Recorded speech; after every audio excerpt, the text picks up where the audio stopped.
আজকে আবারও আপনাদের মাঝে একটা স্বামী বশ করার তাবিজ নিয়ে আলোচনা করব। স্বামী অথবা স্ত্রী যে কাউকে বশ করার যে তাবিজ সেটা নিয়ে আলোচনা করব। এবং এই তাবিজটা আমার নিজের পরীক্ষিত, মানে এই তাবিজটা দিয়ে আমি বহুবার কাজ করছি। একজন স্বামীকে বশ করার জন্য সেটা কাজ হয়েছে, এবং স্ত্রীকে বশ করার জন্য করছি, এটাও কাজ হয়েছে। আপনি প্রেমিককে বশ করার জন্য করছি, এটাও কাজ হয়েছে। অনেকগুলা কাজ করা হয়েছে, প্রত্যেকটা কাজই হয়েছে। তো আজকে আমি এই বিদ্যাটা আপনাদের মাঝে দিব, যেন আপনারা এই জিনিসটা নিয়ে নিজেরাই করতে পারেন। অনেকে আছেন যে নিজের স্বামী আপনার অন্য জায়গায় পরকীয়া করে, আপনাকে ওরকম ভালোবাসে না বা আপনাকে পছন্দ করে না, আপনার শাশুড়ির কথা শুনে আপনাকে দেখতে পারে না। এরকম অনেক আছে, আমাদের তো ফোন আমরা শুনি, এরকম অনেক আছে। তো তাদের ক্ষেত্রে এই তাবিজগুলো যদি আপনি করেন, তাহলে আপনার এই সমস্ত সমস্যার সমাধান হবে। আপনার স্বামী আপনার প্রেমে দিওয়ানা থাকবে, আপনার শরীরের নেশা তার শরীর থেকে জীবনও যাবে না। মৃত্যুর আগ পর্যন্ত সে আপনার কথায় উঠবে, আপনার কথায় বসবে।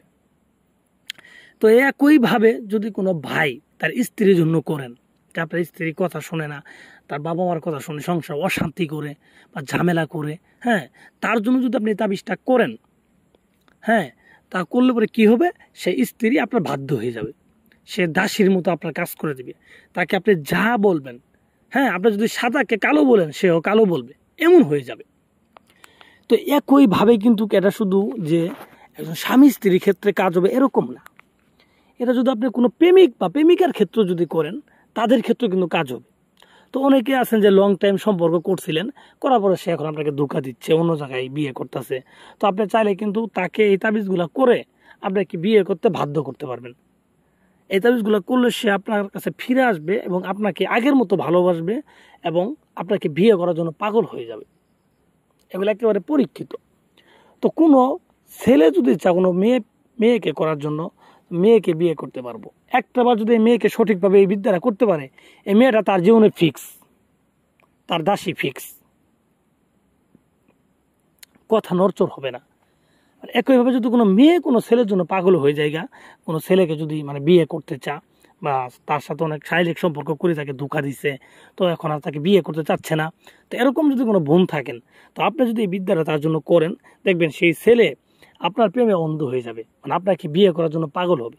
সে বিয়ে করবে, সে বিয়ে না করে থাকতে পারবে না।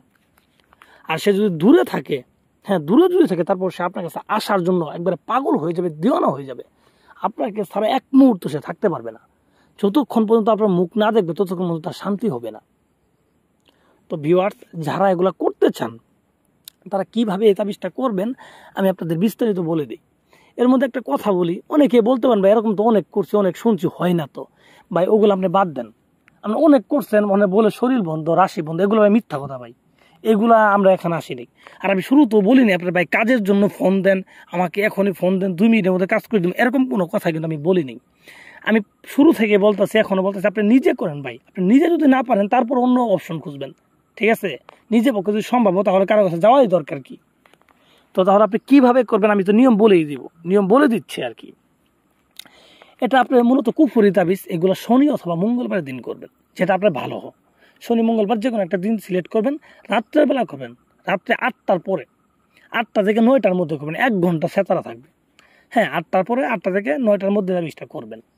তো এটা করার জন্য আপনাকে যাইতে হবে একটা নদীর পাড়ে। নদীর পাড়ে গিয়ে সবুজ কালার কাপড় বিছাবেন, সবুজ কালার কাপড় বিছায় তার উপরে বসবেন। চতুর্থ সাইডে আগরবাতি মোমবাতি এগুলো ধরাই নেবেন এবং চতুর্থ সাইডে গোলাপ জল লাগাই দিবেন এবং আপনার শরীরে আতর লাগাবেন। আপনার যে গোপন অঙ্গগুলো আছে সেগুলোর মধ্যে আতর লাগাবেন।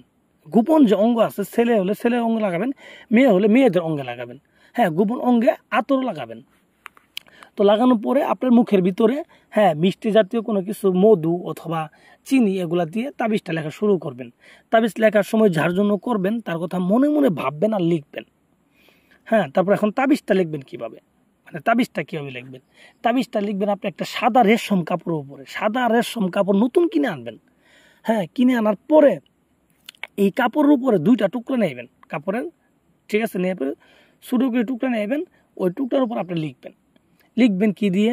আপনার জাফরান, মেশক জাফরানের সাথে আপনি যে কোনো অবিবাহিত মেয়ের মাসিকের রক্ত বা বীর্য এগুলা দিবেন। দিয়ে মেশক জাফরানের সাথে আপনার একত্রিত করে একটা কালি বানাবেন।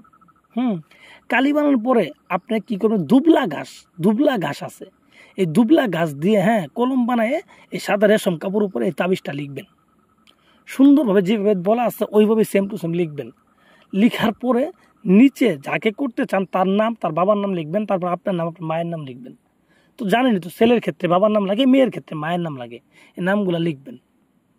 তো নামগুলো লিখার পরে উপরে আতর দিবেন, ভালো করে আতর দিবেন, আগরবাতির ধোঁয়া দিবেন। ওখানে যে আগরবাতি লাগাইছেন আগরবাতির ধোঁয়া তাবিজের মধ্যে লাগাবেন। লাগাই তাবিজটাকে সুন্দর করে বলটাবেন, ঠিক আছে? বলটানোর পরে এই তাবিজ দুটাকে একটা তাবিজ মাদুলিতে ভরবেন, মানে মাদুলি তাবিজের মধ্যে ভরবেন, মোম দিয়ে মুখ আটকাই দিবেন। আটকে দেওয়ার পরে এই তাবিজটাকে একটা ছোটো মাটির হাঁড়িতে একটু মধু রাখবেন, রাখি এই তাবিজটাকে ওখানে চুবায় রাখবেন, চুবায় আপনার ঘরে রেখে দিবেন, ঠিক আছে?